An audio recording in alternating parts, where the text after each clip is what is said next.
A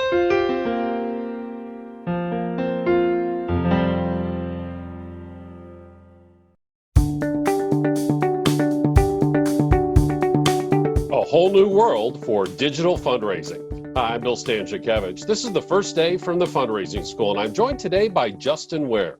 Justin is the Senior Vice President of Digital for BWF, a national fundraising consulting firm that spends a lot of time with their clients on a wide range of fundraising strategy, including digital fundraising, which of course became more important than ever before in 2020 due to the COVID-19 pandemic. Justin, great to have you with us on this podcast. Thank you, Bill. I appreciate it.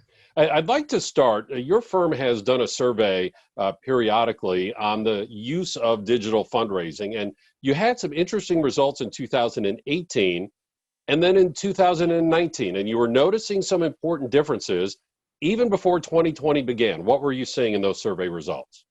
Yeah, that's right. We conduct this survey at the end of the year. As you mentioned, we had 2018 and 2019. In 2018, it was somewhat predictable, I think. We had one really key question, and the question was worded in a way that said, what would you consider the top driver of participation? And we offered, digital channels, direct mail, phone, face-to-face for major gift fundraising, and for the direct response channels, digital, direct mail, and phone. In 2018, we saw direct mail was still the leader. About 50% said direct mail drives most of our participation. Digital was making headway at that point. It was the clear number two in the roughly 30% range. And then phone was in the single digits, which is not surprising from what we've seen from phone over the past few years.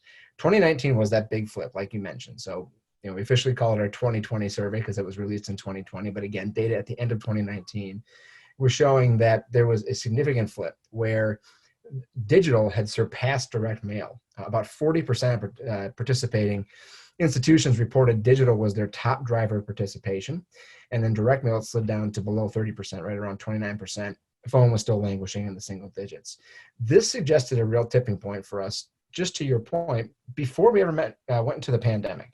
We didn't have the issues of worrying about what a direct mail piece might say 2 weeks later in the quickly changing world and all the things that we dealt with this year. This was pre-pandemic.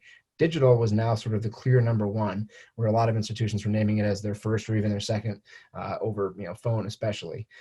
So it really signaled to us a significant change. And we are seeing that continued through our assessments and our strategy projects and the work we're doing with different client institutions.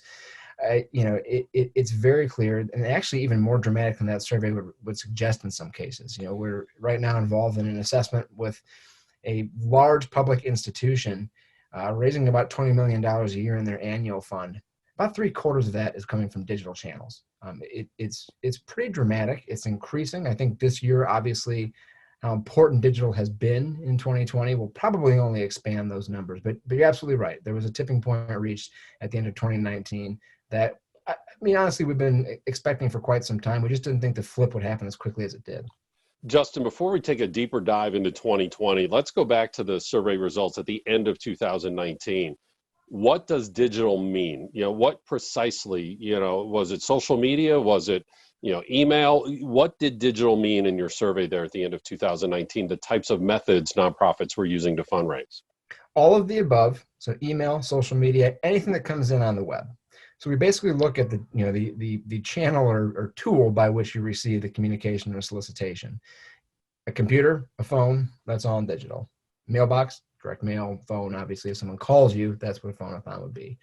And email was strong. I believe out of all of those categories, email was still the strongest. Although, like we're seeing in a lot of cases, especially for things like giving days, social media is actually creeping up there. We're starting to see for some giving days, for example, social media is matching email in terms of gift conversion rates. Because I think we're getting smarter and smarter about how we do social media. We're better at advertising. We also understand we need to be consistent with content and social media activity throughout the year. The institutions that really understand that, those are the ones who are really seeing the growth in social media conversions to match their email. But again, to answer your question, anything that comes through a digital piece of hardware, whether that's email, social media, even a text message would be considered part of digital, although I don't think we asked about text separately in this particular survey. And again, I want to take a deeper dive into what you then observed in 2020 and saw this trend expand even further. But again, just as understanding what do we mean by digital fundraising, how do we categorize, say I'm at a special event with my wife and we're invited to text in our gift from that special event. Or we know that, for example, religious congregations who are able to ask every week and they say, hey, you could use the congregation's app or PayPal or something like that, which technically is digital. But in both of those examples, the ask was made in person. So again, when we talk about digital, is it purely digital? Do we include those hybrid examples? What exactly are we trying to understand there when we say digital fundraising? Yeah, I'd like to answer in two ways. One, just on the survey specifically, and then I think how to consider text message too. On the survey, we did have face-to-face and events as well. Now, that's up, I suppose, to the institution answering how they would define that. But Okay. next to digital, so we basically asked, there's email, there's social media, there's direct mail, there's phone, face-to-face events, other categories like that. So we did offer that opportunity. It's certainly possible that some institutions might have categorized a gift that came in through, a text to give campaign as digital, perhaps, whereas others might have said, well, no, that's an event that's face to face. So again, we did not call out text specifically, I believe, as one of the categories. So be interesting to see if we actually really sat down and talked to the survey respondents, how they interpreted that. When it comes to text, I would recommend you do keep that separate from digital, or maybe as a subset of digital. It comes usually through a smartphone, and a lot of times you're directing to an online giving page. So I do think there's a good argument to keep that under digital, but the strategies are a little different. The way you approach text message, how you use text message, the necessity of warming an audience through text message before you start asking for gifts.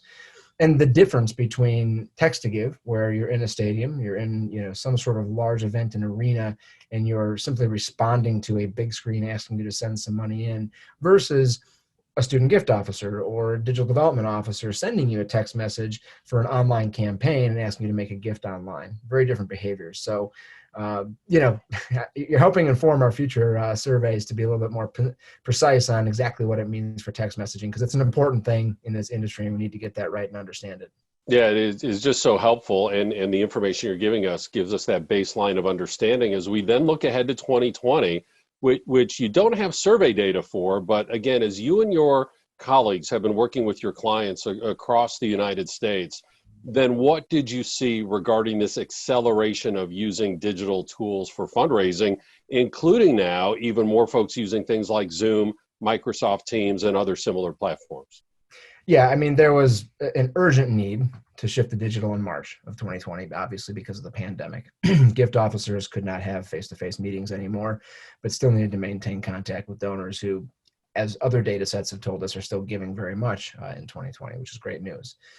So there was that sort of immediate shift to the major gift and leadership annual giving, to empowering gift officers to be really effective using digital. Zoom meetings are a big part of that, but really only a small part of it. There's value in having a Facebook group community. There's value in being active on social media networks like Instagram, Twitter, and of course, LinkedIn is very important for major gift work.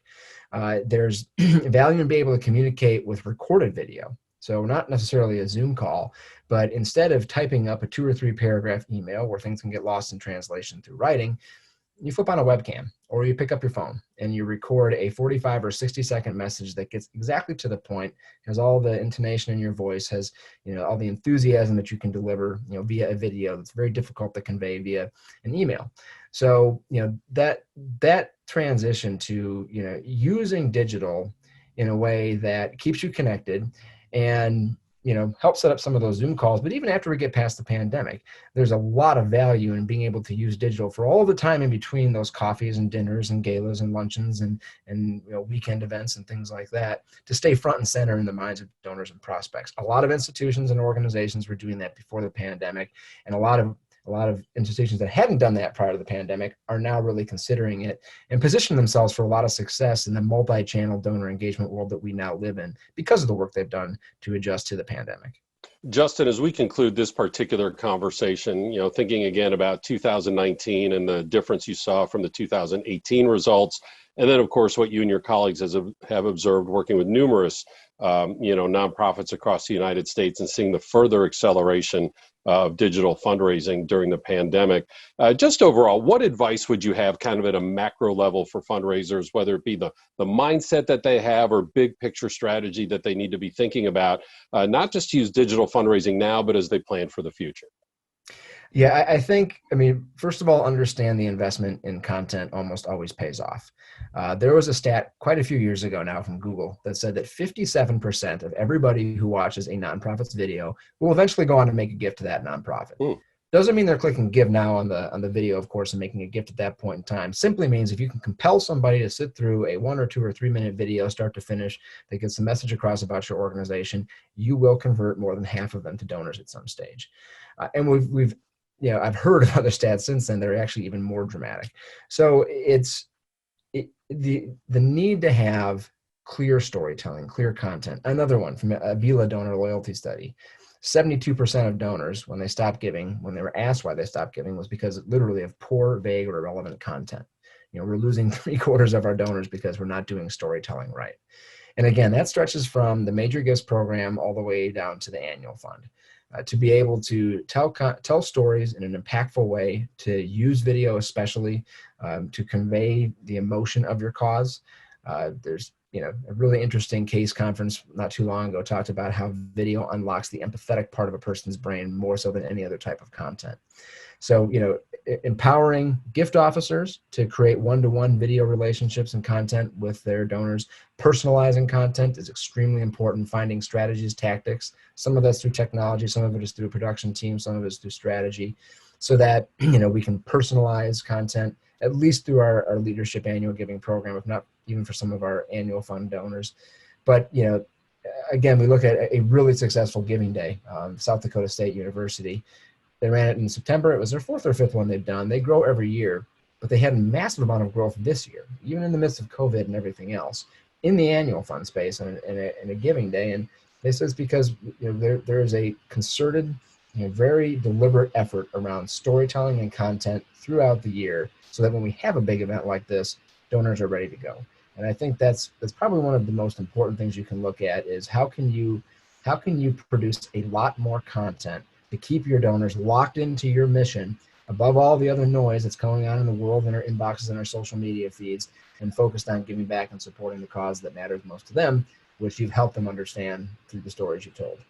Great expertise and information from Justin Ware. He's the Senior Vice President of Digital for BWF, the national fundraising consulting firm. Meanwhile, here at the Fundraising School, we're in a hybrid format. Our courses are available in person and online. And when we're online, we're both asynchronous, which means recorded, and synchronous, which means we're live. And any of those courses can be attended with our Crisis Response Scholarship that can reduce the cost of registration by as much as 50%. We also have our custom training designed specifically for your nonprofit, your region, your association. And of course, we have quarterly webinars and these free podcasts, all available online at philanthropy.iupui.edu/the fundraising school. I'm Bill Stanczykiewicz, and now you are more up to date on this first day from the Fundraising School.